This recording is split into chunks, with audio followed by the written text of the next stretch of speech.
stirred up racial hatred. We were born here, we are Muslims, we will stand here, we will fight against EDL, we will fight our problem. Our innocent Muslim sisters are getting after the fight. You must get a Britain, but everyone should be here. Fuck the EDL!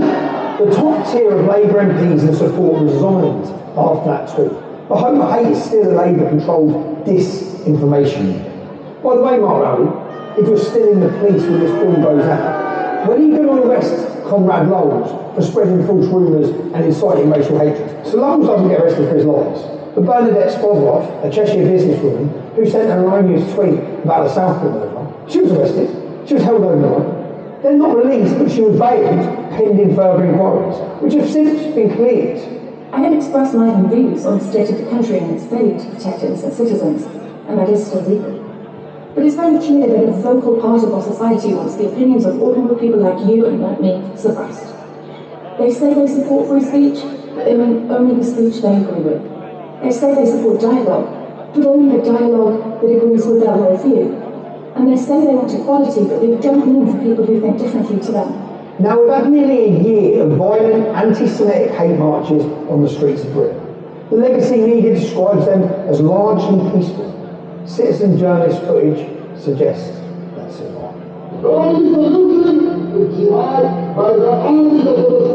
Listen carefully to what this guy here in the middle of the video says in a moment.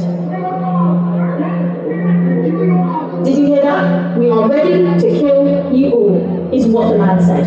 Let's have a listen to the rest of it. Take a look at how the police respond.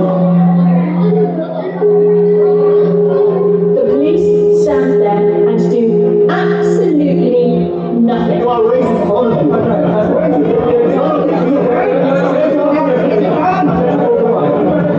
Take your hand! Don't do that! Don't do that!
Was the largely peaceful social services calling in this? Jesus.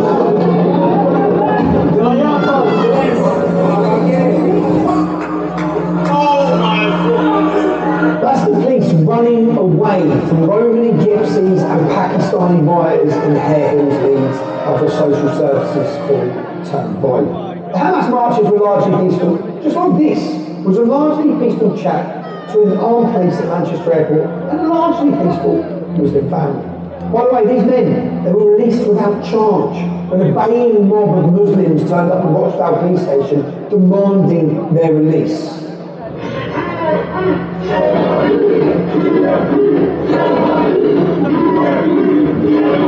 Immediately, every one of them officers needs to be arrested immediately. If not, then we will go to Plan B and you will see big protests, I promise you. Protests like you've never seen before. The Muslims demanded the police are suspended. And guess what? They were. The police suspended. And the cowering police are now focused on finding the person who leaked the CCTV footage. Total insanity. Have the Islamic thugs who battered the police on camera, have they been charged yet? No, they haven't. And yet, the Hamas marches were largely peaceful, just like the Notting Hill Carnival was largely peaceful. Here's the legacy media's headline on that. Last hour, they've given us an update that they've made 38 arrests and recovered 4 knives. And they said a man believed to be in his 20s has been stabbed. His injuries are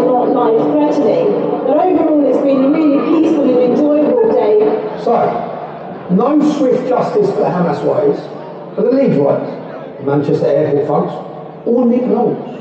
I wonder why. And no swift justice for the killers of Notting Hill Carnival. That was just a cultural celebration, of course.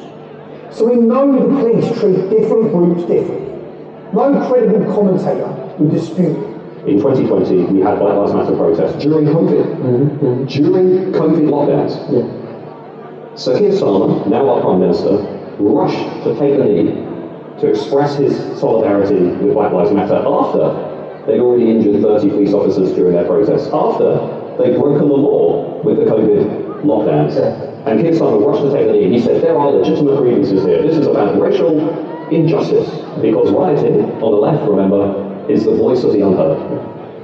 This time around, the same Keir Starmer, despite us seeing videos on social media of Muslim gangs beating up white British kids on the street, walking around with knives and machetes, this time around Keir Starmer said, this is all far right, this is not legitimate, it's criminality, get these people into prison as quickly as possible. There was no discussion of legitimate grievances, there was no discussion of legitimate protests. Now Tutik here appears to have ordered the stormtroopers to grab and arrest anyone, literally anyone, who protests or tweets against the government and what it's doing. Obviously except for Hamas-loving protesters, anti-Semites, members of the Muslim militia. None of them. This is the moment police raid the home of a mother and a son suspected of violent disorder in Middlesbrough. If you're involved in disorder on that day, we will identify you, we will arrest you, and we will put you above court. National figures show 1,165 people arrested, 703 charged. Those figures, again, will increase. Have the police made any high-quality videos of them arresting Muslims carrying machetes in the streets? Or men fighting with knives and machetes in our parks? Or a single grooming gang that raped children? No, they haven't. They save their high-quality videos for people saying mean words on Twitter. We do have dedicated police officers who are scouring social media. Their job is to look for this material and then follow up with identification of it. That the UK actually has a massive force of police officers scouring the internet for any repost, retweet, or original content that could theoretically incite whatever the government deems to be racial hatred. And if you engage with or repost that content, you are deemed so dangerous for society that they will arrest and prosecute you. So this is another man being sentenced to prison for a Facebook post that he made. And in this video, the judge told you what he posted and how long he's given in prison. And I'll let you make your own mind up. Have a look at this. He went on to say that he did not want your money going to immigrants who, quote, rape our kids and get priority. Give life a riot off the tax us hard-working people earn when it could be put to better use. Come over here with no work visa, no trade to their name, and sit down and doss. And then there's more people being put out homeless each year. They get top-band priority on housing and many more reasons. This offence is so serious that an immediate custodial sentence is unavoidable. The sentence that I cast has been reduced by 1/3 to reflect your guilty plea. The sentence is one of 20 months imprisonment.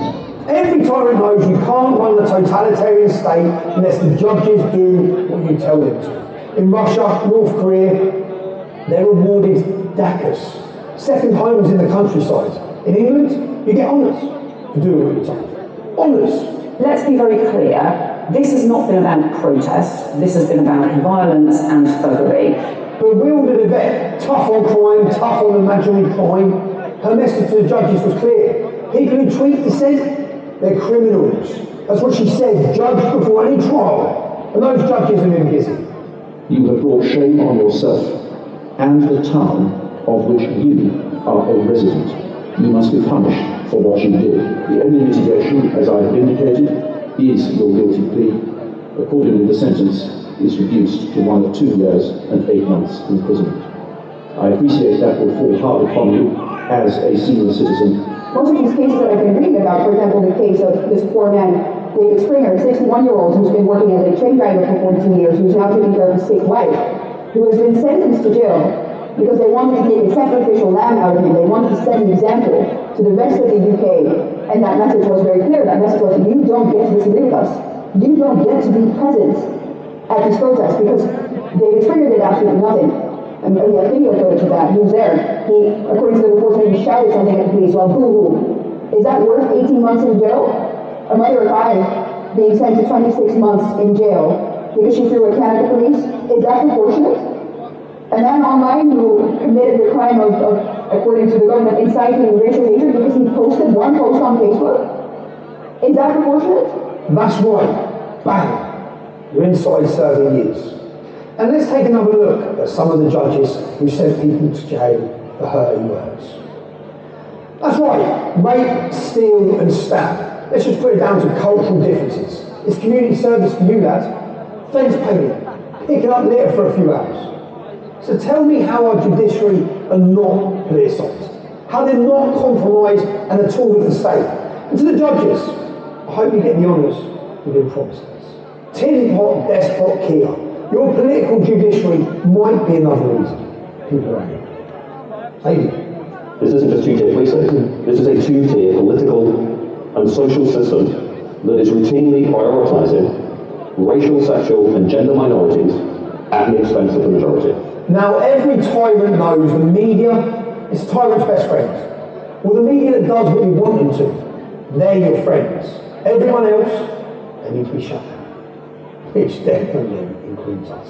I would prefer that the conventional media was more powerful, because social media, it's, the truth of the matter is it's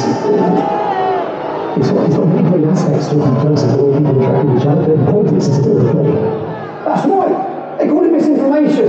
You and I, we call it the truth. And the legacy media, they've been a cheerleader for mass migration agendas of successive governments. They've continually supported their open border policies. Just look at this. والله الشعور حبست أنا شهر كامل بالسجن. حسيت إنه أنا لو كنت بسوريا أو بالأردن كان أحسن لي صراحة، يعني كنت لأنه ظلم وظلم وحبست شهر. That's right. The people held up to us by the media as shining examples, they all turn out to be rapists as well. War, migrant, rapists. But in the interests of balance, were the legacy media unlucky to choose the migrants as poster boys who turned out to be rapists? No, they weren't unlucky. The British aren't stupid. We all know people affected by these rapes. The unchecked illegal migrants you are actively ferrying into our once free and pleasant land. They're raping our daughters. They're killing, they're murdering. So tell me about university. How did that start? I only decided at the last minute that I wanted to go to university on my gap year a few months before. It was a very last minute decision. I just felt like I wanted a little bit of change of plans in my life with that. How long had you been at university before the attack happened? 2 months. So not long. Yeah, new city, new lifestyle. Okay. I'd first met this man, or seen this man, way back in the city centre. Okay. He'd followed me for a very long time before the attack. Okay, so he'd followed you for a long time.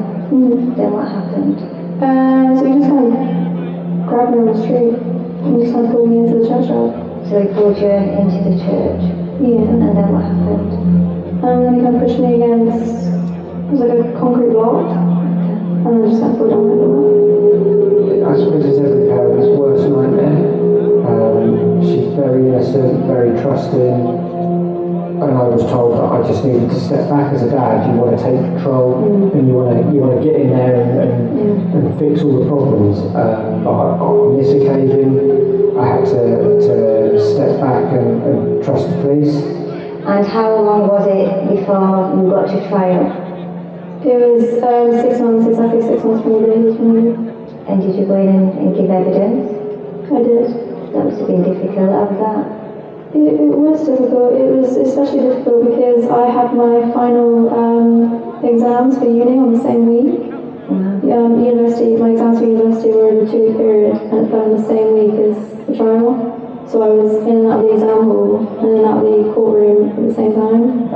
When the court case was going on, I booked all the time off. My intention was to go there for every day of the case, but I was pretty much told do not come by the police and the barrister due to the severity of it.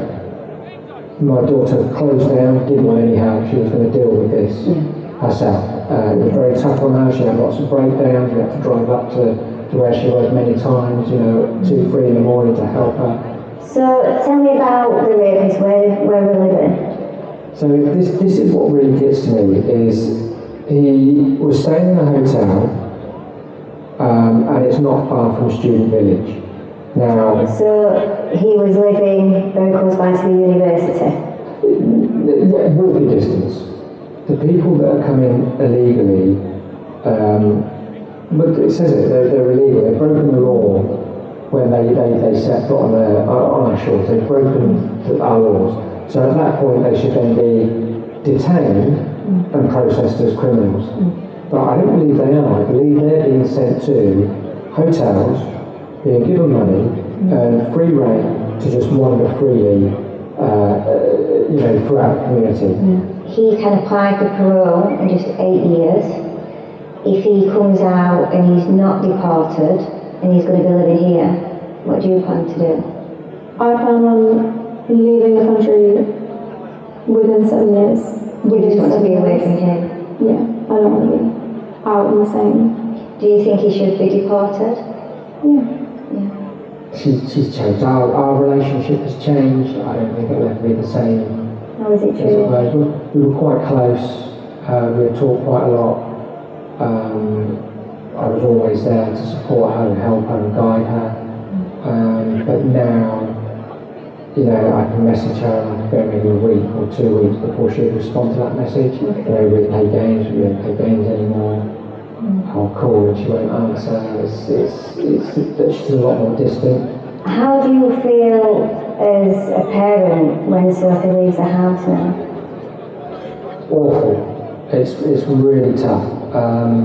So she does have a job. She does go to work part-time, and she does have to walk from where she's living to this job, and she can be walking home later at night now. It's not, we've got to find my friends so I can see where she is and when she's leaving. And my heart, I've had to stop looking at it, because if I try and get an early night, because I've got to be up really early with work, and I find my friends and I can see that she's still at work, I'll then stay up and I'll follow her all the way home, and it's heart-wrenching, because then you'll see the dot stop. And straight away your mind goes to the absolute worst.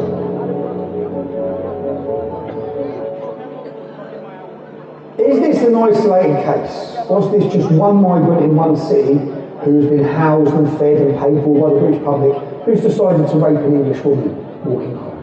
Or is this happening widespread across the country on migrants housed in hotels? Kia, maybe this is why people are angry. Maybe, and let's just have a little challenge here. Let's go on the internet and search a couple of cities.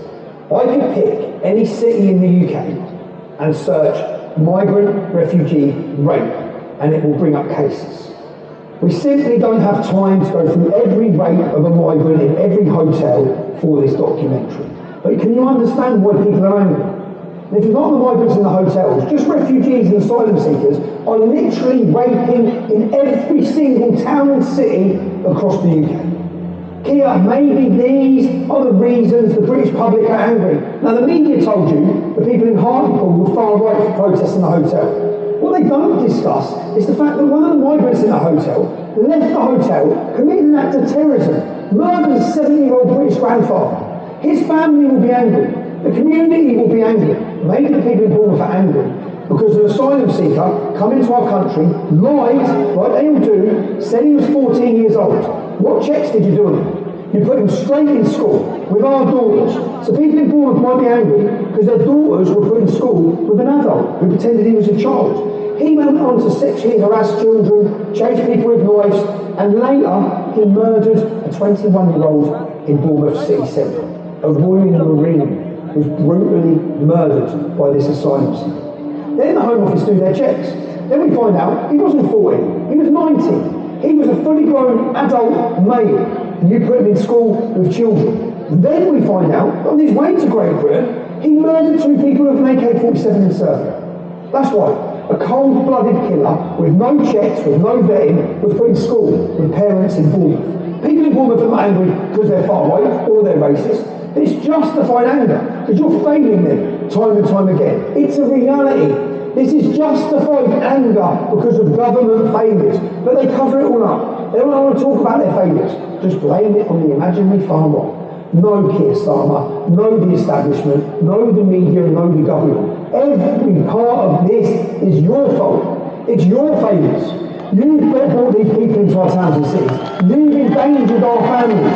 That's why the British public comes. Look at this. Of course, any statistician will tell you correlation doesn't mean causation. It makes you wonder, doesn't it? Let's have a look at the statistics for Sweden, since they opened their borders with rape as well. Literally, the graphs look identical for any country with open border mass migration, Islamic immigration, and rape. Remember, there's 1.7 million unemployed and economically inactive migrants here right now. Costs £8.5 billion a year. Anyone out there working right now, you're paying that in your taxes. He says nothing and does nothing about radical Muslim preachers. How about the one who commits adultery sin? What about the one who rapes a child? What about the one who drinks alcohol? Look away. This person, one person that commits all of these sins, he commits all of these sins on a daily basis. But he prays is better in the eyes of Allah than the one that doesn't commit any of these sins but doesn't pray. Then please, if you accept it, then you're part of it. You don't accept it, but you have to dismantle it. He says, O tribes of Kufar, O tribes of disbelievers, get out of his way. For we have come to strike you a back extermination, a strike that removes the heads from the shoulders. Allah says, we will strike terror into the hearts of the Kufar. We will strike terror into the hearts of those who disbelieve. Why? Because they get something important from Allah. If there's something important from Allah, that's when we shall never get them no authority. You got your democracy, we got our own Sharia. You got your own free mixing, we got our own Nega. No, we got our own economic system. We got our own foreign policy. We got our own deen. But the money says there's no one here. He says and does absolutely nothing about knife crime on our streets.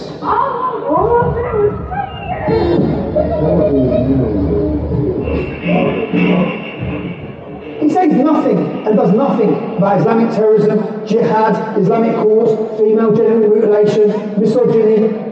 He can't tell you what a woman is. He kneels for Black Lives Matter. I could go on and on. But he can dispense summary justice for anyone who disagrees with him. Remember how they hate scrutiny. They can't allow their agendas and failures to be exposed. Make a dissenting tweet, go to jail. Go directly to jail. Enter the UK illegally, come on in. How was your trick? Have a 5-star hotel. And now listen to this. Those got put away for the riot, those were put in the same prison, those were put in the same cell. In the last 48 hours, the wings that they put them on was 90% Muslim. Both of them, one's been attacked in the shower, they took the shower exhaust, battered in. When he managed to get back to his cell, his other mate had been completely battered as well. The family is obviously distraught and everything. They're making targets of them, as well as like examples of them. They're making targets of the lads. They did some damage to them as well. That's why Tutik here is putting the unhelpfully outspoken citizens in prisons run by Islamic gangs. He's literally offering them up. Any concerned parents, any concerned British citizens, he put a target on them, calling them far-right EDO racists, and now they're getting hurt in prisons up and down the country. Somebody who knows about these things told me that any right-wing, far-right protester landing up in jail, they can expect a pretty cold reception from what he says are Asian gangs inside prison who will be looking out for them. Keir told everyone they're far-right extremists. Their blood is on your cowardly hands, Keir. You disgust me. You disgust Britain. Now, every tyrant knows they can process people more quickly without dropping off a side. If these irritating political dissidents, if they just plead guilty, so they pressurise them. People have never been in trouble with the law before, and who shouldn't be before the law now. They shouldn't even be in court. They frighten these people into pleading guilty. It's easy for you, they say. Just plead guilty. It's easy for your family. Just say you did it. It's the solicitor obviously stood up and said, what do you have on him, do you know what I mean? He hasn't done anything wrong, but the judge, he just didn't want to hear it, he was just shaking his head. Obviously, some people have now been sentenced, your partner Lee being one of them. What do you think to the actual sentence? I think it's absolutely ridiculous. 3 years, 4 months. It's absolutely ridiculous. And what is it that he's actually been accused of? He's being charged with violent disorder. Did he plead guilty or not guilty? He had to plead guilty, got told. Who told him that? The solicitors and his barrister. And then when he was in the custody, the police said that we'll have social services at our door and stuff. For his best interest, it would be to plead guilty to the violent disorder, because if he didn't, the starting time was 5 years and he would have no time taken off for his guilty plea. So obviously Jack's fault. I'm already missing out on my daughter's Christmas, our birthday, everything. So he put his guilty plea in. They will try to persuade you to plead guilty because then you get a reduced prison sentence. Your conviction will be downgraded. Then the headlines will say, oh, look, all these people who pleaded guilty, they must be guilty. And that's not why you pleaded guilty. You pled guilty in order to avoid a relentless sentence. Well, it scared everyone. I mean, nobody wanted to even go out now because the sentences these men have been given. Like, I don't agree with the riots, the smashing the police up and everything else, but I do agree with free speech and you should be able to protest on the streets. It's just like the post office scandal all over again. Plead guilty and it'd be easier for you. Innocent people suffering. These people are heroes. These people have sacrificed everything. These people are an example to each and every one of us.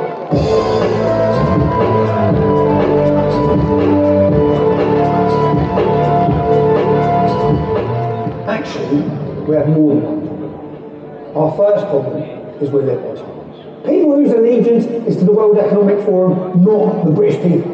People who are vain and deluded enough to believe that they, and only they, the elite, they can create a global utopia, with them in charge, of course.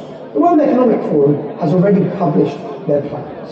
Globalism is necessary because we have seen that our policies which we pursued before the coronavirus struck us, that those policies do not create the necessary inclusion of society necessary for harmonious societal development. We are led by people who don't believe in borders, people who don't believe in nations, people who don't believe in freedom. These are people who are full of lust for power. People who are rapidly dismantling the cultural inheritance with which we were all blessed. Freedom, equality under the law, Magna Carta, and democracy. These are people who want you to be dependent on the state so they can control you. We are led by globalists, totalitarians, and communists. This is the main problem. These tyrants are also cowards. They're driven by fear. They fear so many things. Being exposed, losing power, the truth, Islam, and they fear we, the people. They are bewildered and frightened, and like any cornered animal that makes them dangerous, they lash out at their own citizens, vulnerable individuals. They're busy arresting children, but they won't confront Islam. They may be too frightened of what might happen if they do. Or maybe they don't know what to do about Islam. Or perhaps they don't care that Islam is incompatible with our way of life, because these communists care little for our way of life. Regardless, for now, they cower before Islam. They leave unchallenged the masked armed gangs, the mobs, the militias that wreak havoc on the streets, because chaos serves their purpose. It gives them a reason to act against dissent, and the dissent for now is from the British people, tweeting about the government's plans. And right now, of course, our nation is crumbling under the weight of mass migration, legal and illegal. So many men from countries and cultures that will not assimilate, cultures that teach their children to hate the West. It's out of control, and it serves the purposes of the globalists, the totalitarians. Kia and his apparatchik